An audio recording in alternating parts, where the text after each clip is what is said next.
And you, Ruben, Yep. you, you're pretty heavy into fitness, right? I try to stay alive as long as possible. Yeah. No, yeah, I feel that. Yeah. Okay. And are you from Fayetteville? Been here since kindergarten, so Kindergarten. yeah. What school did you go to? Or in terms of elementary or high? Or high school? Southview. Oh, you went to Southview? Yeah. Okay, I went to Pine Forest. Oh, okay. Did you enjoy? I was just at Pine Forest. Oh, really? What you do up at Pine Nope. I was Forest? at Pine Forest. Um, they do something called District C. Have you heard of this? Mm-hmm. So District C is like where you go in as a business owner, you talk to the students, and the students start to figure out what issues and problems you have. You guys would crush it, but they find out the problems and the issues you have in your business, and it's like teams. There's like 3 teams of students, and they'll call you out, and you spend days with them, and at the end of it, they pitch you the idea to fill the gaps within your business. And it's cool because from a different perspective, especially students in Fayetteville, it's pretty cool. It's called District C. That sounds Yep, cool. it was. That gives them a It chance to just really finished get their last week. minds turning too. Yeah, and they give them like real life practical, you know, in the inner workings of a local business. It's not something that's been in a textbook for 10 years that no longer applies. So it's cool. Real world. Real world. Awesome. Yeah, and they enjoy it. They're hungry for it. That's cool. Mm-hmm. So, before we talk real estate, Yeah, I just want to figure out who you are. sure. Like, who is Ruben when he's not selling homes? Okay. Can you talk about that? Never, because I'm always selling homes. No, what yeah, so I guess the first thing I want to do is just kind of give my routine, and that might help. But up at 4:15, wake up, I run my Corvette is what I call it. It's CVETT. So I look at my calendar, my voicemail, my email, my text messages, and then I run to my tasks. So what are the tasks for the day? I look at that and I start setting up the people that I need to reach out to for whatever reason. But I do that so early because I want to wake up and I want to wake up my daughter. She's 7 years old. So I like to get up with her, hang out with her, read a book with her, eat breakfast with her, do all that stuff, and then I leave. I go to the gym, uh, do that, and then I start setting appointments after that. So if we're not talking about real estate, appointments from like 11 to 2:30 or 3. So we're just put that to the side. And then after that, that's what time my daughter gets home. So back to family man, dad, hanging out with her, and she does jujitsu 3 times a week. So we'll go do that, and then just hang out. Have a good time, enjoy life, and then hit the sack early, like 7:38. Oh, wow. Yeah, yeah, yeah, Early rise and yeah, closing too. yeah, dude. Yeah, I try to. I try to. Okay, so can you talk to me a bit about what you were doing before real estate and at the actual moment where you were like, okay, this is the thing that I want to do? Yeah, so before real estate, I was working at a place called UPS. I don't know many people know what that is. But I was working at the Brown place, the Brown trucks, all that stuff. Did that for about 12 years. And I started to realize because my oldest, she's 20 now, but I was a single father with her. And I started to realize, like, man, she likes Christmas. Like all kids usually like Christmas. And when do I work the most? Christmas at UPS, right? Yeah. So I was like, I got to make a change. And one of my buddies were like, you got to sell things. Like, you seem like you'd be really good at selling. Because I was selling like CDs for anybody, for the younger crowd might not know, but CDs. I'd like slang Gatorade out of the back of my Crown Victoria at UPS. I'd undercut all the vending machines by a Oh quarter. man, Yeah, just trying you to was like, hustling. yeah. And he was like, dude, you'd be great at sales. So I was like, well, cool. I'm gonna sell like cell phones. He was like, man, think bigger. I was like, cars. He's like, think bigger. And then I landed on house. So like Mm. homes were never a love of mine or nothing. It was just a way out of the current situation. And then of course I took the class, failed it, took it again, failed it, took it again, passed it. And then that was probably 11 or 12 years ago. So now I've just been in this business for that long. But I just wanted out of my current situation at UPS. UPS was a cool spot, but it started to change. And like I said, you work mostly when the kids love Christmas. So I wanted out. There's a quote that goes, "Don't complain about what you tolerate." And at some point, I was Mm. tolerating, and I can change it. I can change it. So there's no reason to complain about what I was tolerating at the time. I can just change it. Absolutely. Yeah. Okay, so what do you think it was going to be like real estate versus what it actually ended up being for you? was like a Hmm. reality So I think, set in for you? yeah. So what is it, right? So in the beginning, the reality is the perspective of other people. Especially when I didn't know what it was or what it was like or anything. My life was UPS. Um, so at first, I thought it was going to be, which it was, but extremely um, risky. I was going to quit this hourly job with benefits to go 100% commission as a single father and on welfare. It seemed risky. There were people telling me, don't do it. There's too many agents in the field. So now you're going to compete with other people. How are you ever going to make it? You start getting the reflections of other people's insecurities, right? And I believed it, but I wouldn't allow myself for it to sink in too deep. So those were my first thoughts. Was really what I kept hearing from other people, except for my buddy who was like, keep going, the one that said you'd be good at sales. Um, but that after that perspective started to change through only action, and I started to realize, oh, it's just people. I can't make anybody sell a home. There's no way you can do that. Or yeah, sell a home or buy a home. If you Mhm. just make good connections with good people, then this thing will get easier. And it did get easier. And I ended up being rookie of the year out of our realtor association just by doing that, just by being kind to people, and working hard behind the scenes. But at first, I thought it was going to be disastrous. I just wanted to try it to get me out of my current situation. But it ended up not being too bad. How have you gotten awards a lot in your life, or how did it feel getting the Rookie of the Year award with them? It felt good because good quality or bad quality, I like when there's a chip on my shoulder and people are saying you can't do something. So it was like, it was okay. It doesn't hang up anywhere in my house. But it was like a see I told you so, moment for the haters out there. Mhm. Um, So good quality or bad quality, I don't know, but it felt good to kind of shove that in their face. Okay. Yeah. So, particularly here, because you're based in Fayetteville, what do you think makes this market special? Military. Military. Yep. Largest base by employee count, and even the people that don't exist on the military base, like um we just got a huge military base, so that definitely helps this market stay unique, not only in like buying and selling, but also investing because we're investors as well. So we got an investor meetup this weekend at District House of Taps, but yeah, that's what makes it unique is the military, I would say. And it's very there's so many people from different parts of life and areas of the world, which makes it extremely unique here too, I would say. And you've obviously, just from following your page for the time that I have, I've seen you at a lot of different events here. More so, I feel like you really like to be entrenched in the community. Yeah. Can you speak to that? Yeah, I mean, I think it's important. You know who Max Holloway is? I don't know why this just came up. Do you know No, Max no. Holloway? Do y'all know Max Holloway? Yeah, all right. So he's a fighter, right? Really, he did really good in the UFC, but he never left that area of Hawaii that he's from to kind of show him like, yo, anyone here can do this. Anyone here can make it. I don't watch a lot of news because it will bring you down. So one thing I try to focus on is like family and community. And if we can do that, if we can pour into the community at least of what we've learned, then we can make a better community. So I like to get entrenched in it, and if I can help it in a positive way, either by helping someone, jumping on a podcast, you know, any type of support with that, I don't see how that's a negative or you're gonna get like a negative return from that type of investment.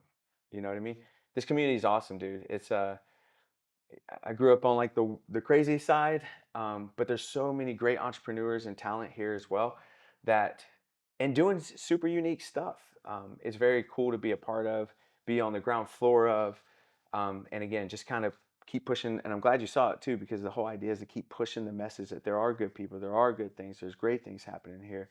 You just have to allow yourself to entrench yourself with those type of people. At some point you have to look at yourself and be like, am I willing to get uncomfortable? There's another quote that goes, you grow the most when you do things you're unqualified for. And if some of these people like didn't wait till they felt like they were qualified to move into these circles and just did it, then they would find that at least what I found, this community is very welcoming to people that jump into uh, these small communities, these entrepreneurial communities or whatever, running communities, doesn't matter. They will embrace you, but you got to jump in. We're waiting for you. You just got to jump in. Which is a whole feat within itself. It is, but it's the hardest. Um, but you'll be fine. You know what I'm saying? Yeah. So, okay, let's switching gears. What actually do you think makes a good real estate agent? Not so necessarily the license or the look, but what do you think separates those who actually last from the ones who don't? So it definitely ain't the look because most people do not see me as a real estate agent because I wear shorts and t-shirt Hmm. everywhere. I just want to be comfortable. But for some people that fits. I think what works best is there's another quote. I'm just heavy. I like quotes.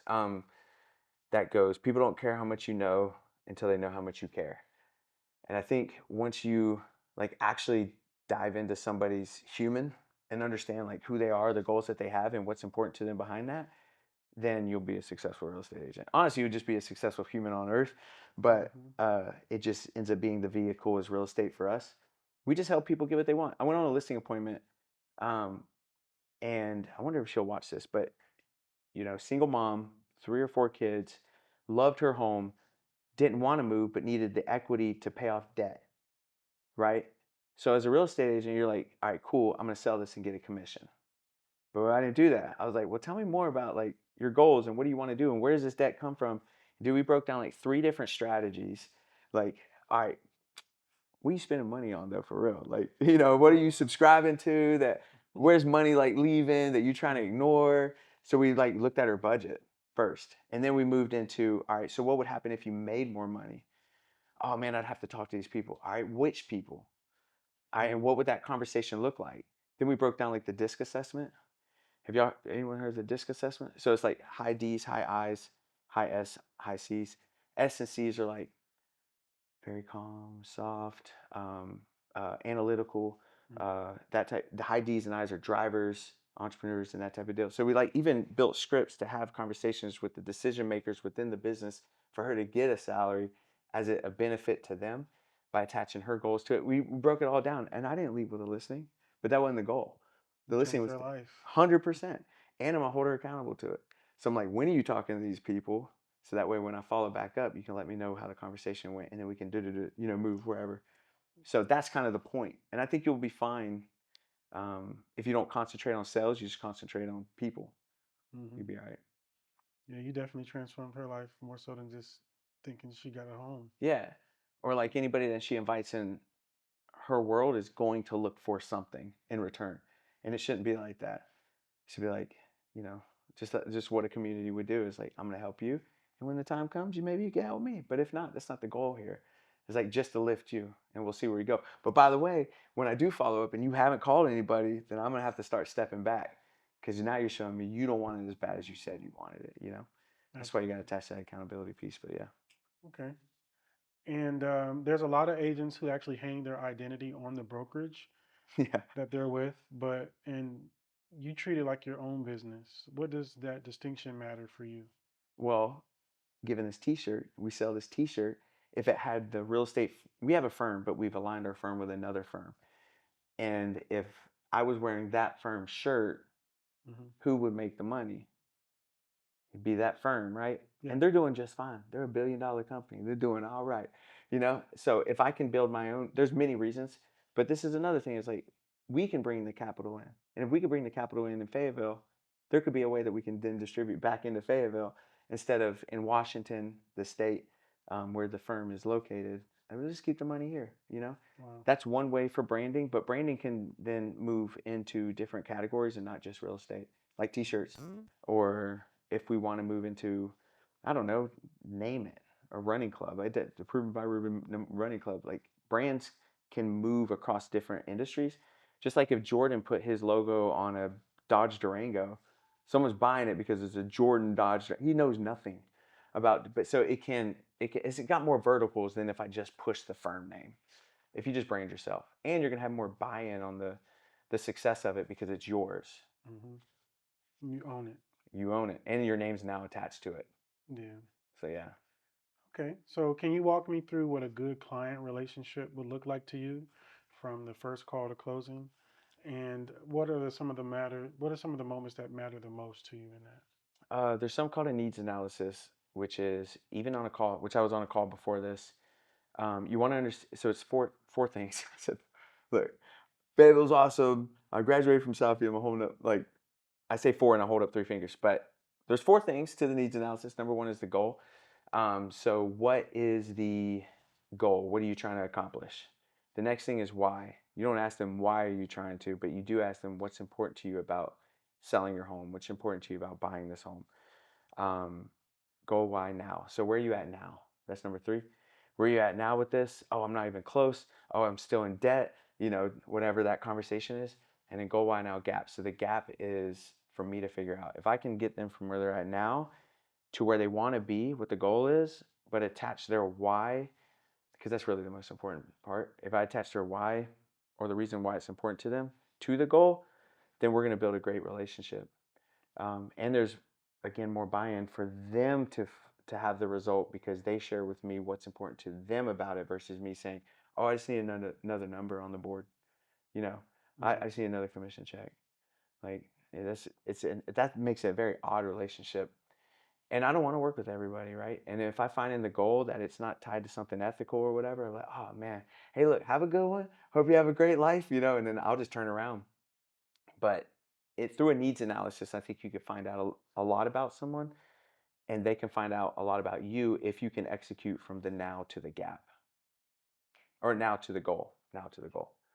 Yeah, such a great mind shift to see, hey, let's see if we can work. Let's see if it actually makes sense for us to work together Yeah. versus just whatever I can get in and brush in the door, right? Yeah. Because that doesn't always work out. No. No. No. Okay. Mm-mm. Can you talk about a situation, you don't have to name any names, where doing the right thing for a client actually cost you something and what happened in that situation? Oh, I think uh, cost me money or the client. What was that? Um, a situation where ultimately, like, you were doing the right thing as far as going through whatever you thought you were supposed to do, Yeah. but it cost you something, whether that be monetarily, time, or something with the client, and it just Yeah. didn't work out or I it remember worked out. working with a builder, and this was like probably the largest cost, but I was working with a builder and the buyer was buying this new build.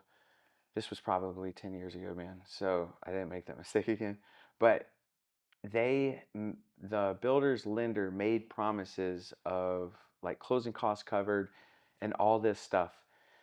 Um, but when we got to closing, it was a false promise. It wasn't going to happen. So I used my whole commission to help cover the closing cost at closing. So I think I even had to bring money to the table. Uh, After, yeah, and it was the right thing to do because that was what we were all promised. And now this family is going to be without a home on closing day because of and I probably missed some things too as a new agent. Um, but that was probably, it was the right thing to do, but I definitely lost a lot of, I guess, money, especially at that time. It was a lot of money for me. I'd say that comes first to mind. I haven't thought about that in a while. I probably should not. I'm gonna take that out of my head as soon as I leave here. there you go. Let's not think about that again. But yeah, it was a good lesson learned though. Okay, Yeah. that's great. Yeah, man. What do you wish more buyers or sellers actually understood about the process before actually reaching out to an agent like yourself? Yeah, so for buy side, which we made a video about this and we try to get it pushed out, but not get pre-approved if you're looking to buy a home. Don't let it hit the credit first, just to understand some of the cost of buying a home. Because you can get pre-approved and not have the money to buy a home. And so now you just hit your credit for no reason because now you can't buy a home anyways. And some of the costs, Mm. I'm like a acronym freak. So is HEAD, HEAD, and then the letter C. So just real quick for the buy side, home inspection, earnest money, appraisal, due diligence, money, and C is closing cost. And that can go up there. That can now you may be looking at 10, 12, maybe even more $1,000. Or look, maybe probably less, but let's just float around there as an example. Watch the video at Proven by Ruben Instagram or whatever. But I wish they would know that before talking to an agent, getting pre-approved, only to find out they can't buy later. And then the sell side is to understand the market. Because what market do you remember the most? What year in terms of real estate recently? The the bubble during COVID. Yes, right. Yeah, Exactly. And so sellers still see like, oh, I should be getting multiple offers. Like my home should be on the market for 3 days, and then we yeah. and the With market is no pictures, just. put it up there 100%. Yeah, and you're taking photos with like your cell phone. because it's gonna be It's gone. gonna be gone. Don't even put a sign in the yard. Like, don't even worry about it. Hmm. It is way different now. I mean, there's sellers right now. We just got one where the seller paid for all the $10,000 of closing costs and fees to break the lease to get this buyer out of their lease to buy the home. Hmm. That wasn't happening in COVID, right? So sellers to more understand it is not even kind of close to COVID numbers right now. And you're going to be probably, I don't know what your house looks like, but probably offering more to the buyer than you thought to get a buyer to come in because there's so much inventory. And resale, which is not new construction, is competing with new construction. So like we're telling these resale people like your home has to be a diamond or a deal. That's it. Someone walks in, it's got to be gorgeous. Like they know that they're not gonna fix anything or a deal. Like let's undercut the price a little bit, get someone. So the market's just changed. I wish this, it'd be not. And we're gonna come out with more videos. We can't blame them for not knowing if we're not sending out content. Yeah, So we're building content around that now. absolutely.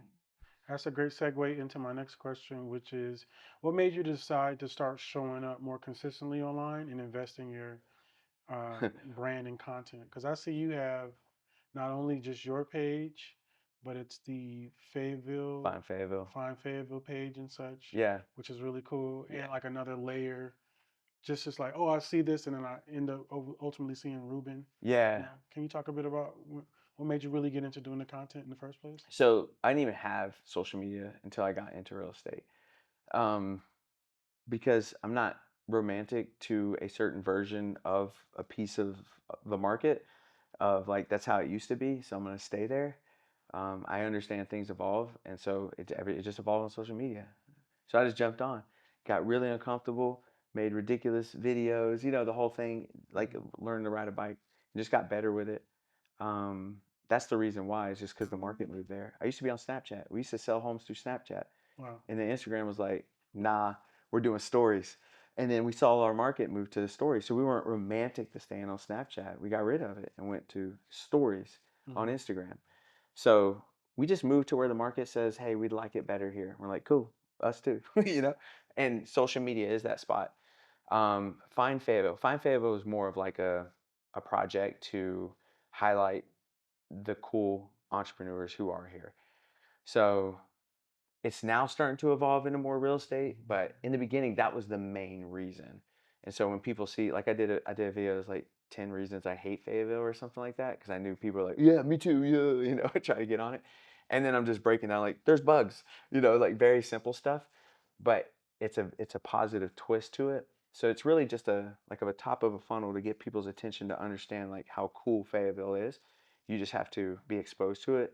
And again, don't complain about what you tolerate. So I was like, cool, I'll be part of the solution. I'll just create this thing called Find Fayetteville.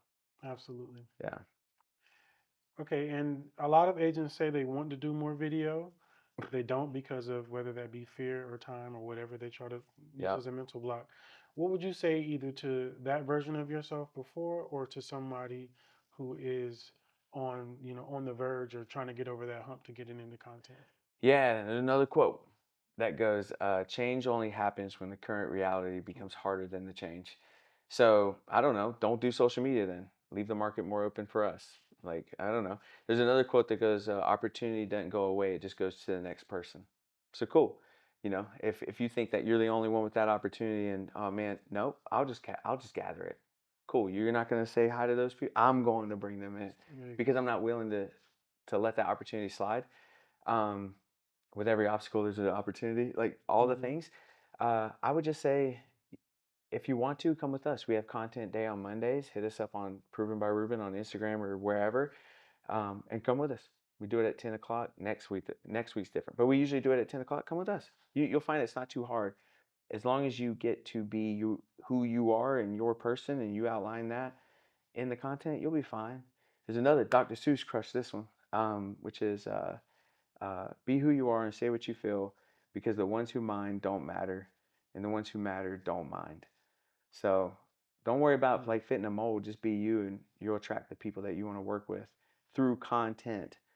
Kind of get over yourself. You look like how you look, and you sound like how you sound, and everyone knows it. But you're the absolutely. only one beating yourself up about that. I'm sure you run into that with Absolutely. like podcasts and photography and all the other stuff.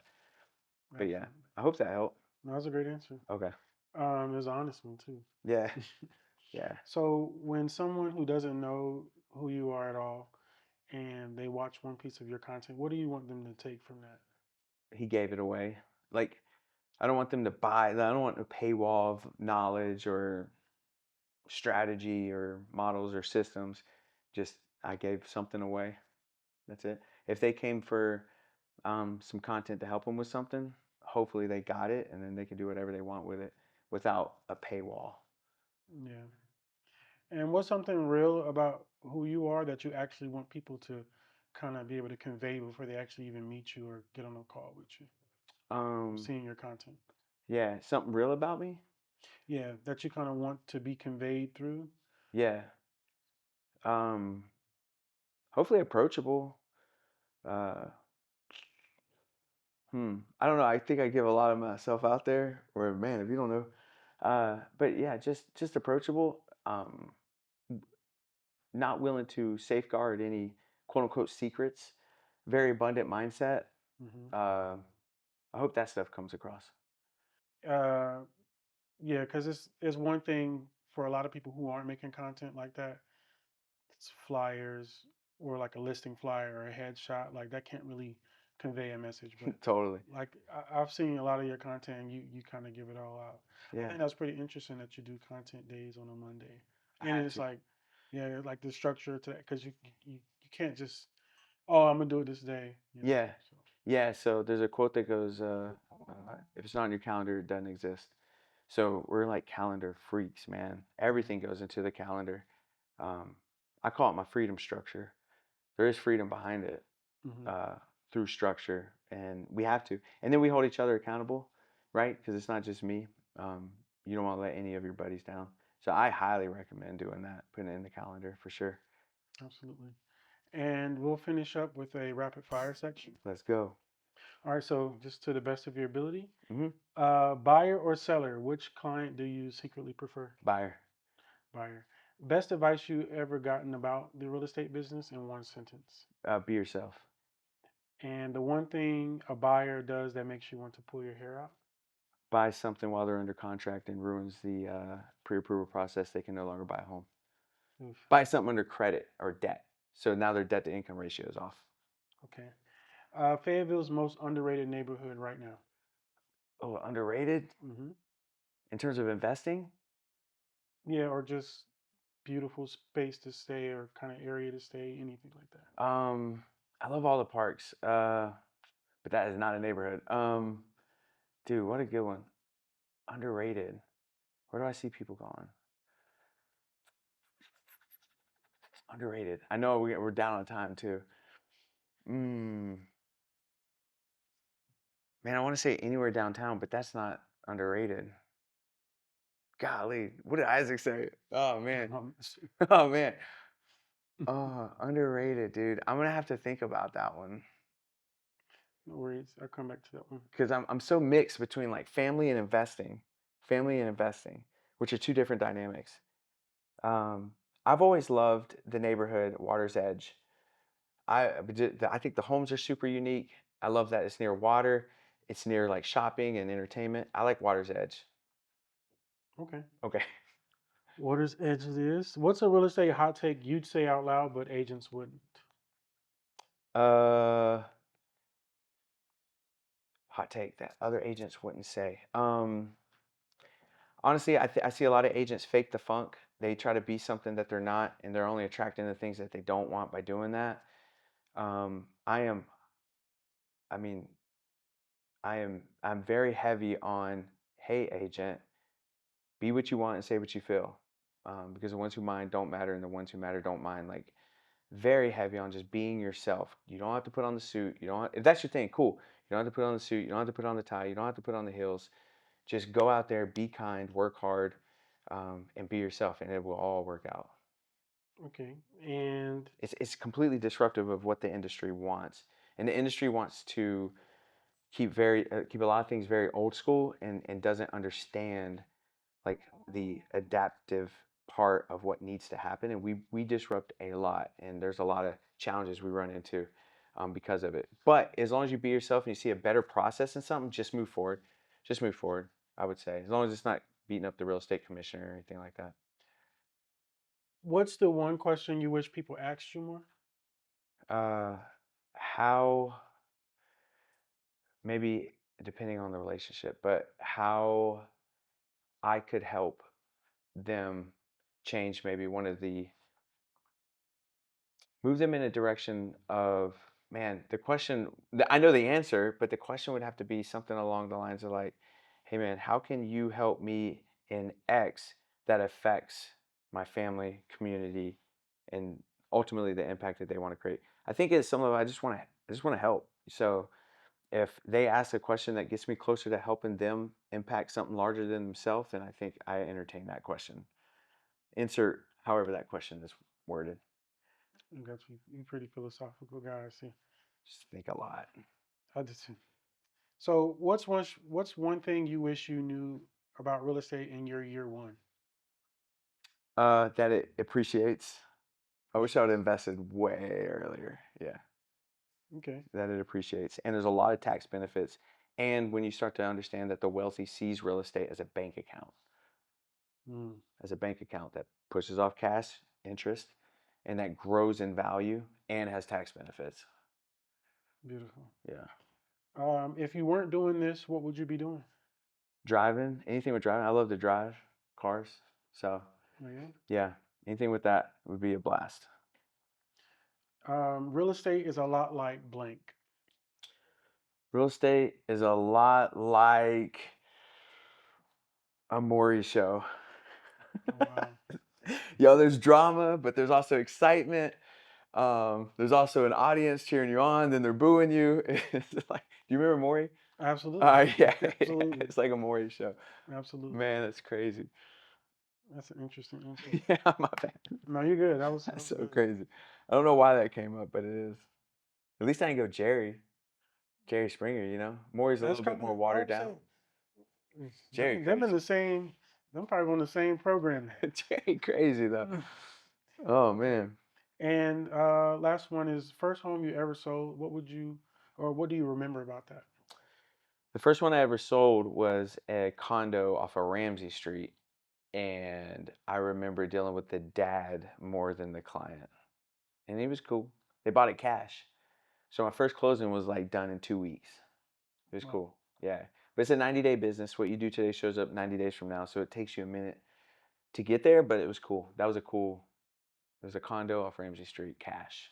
It was cool. I bet the value of that thing is looking good now because that was like 10, 12 years ago. So oh wow, yeah, that's cool. yeah, man.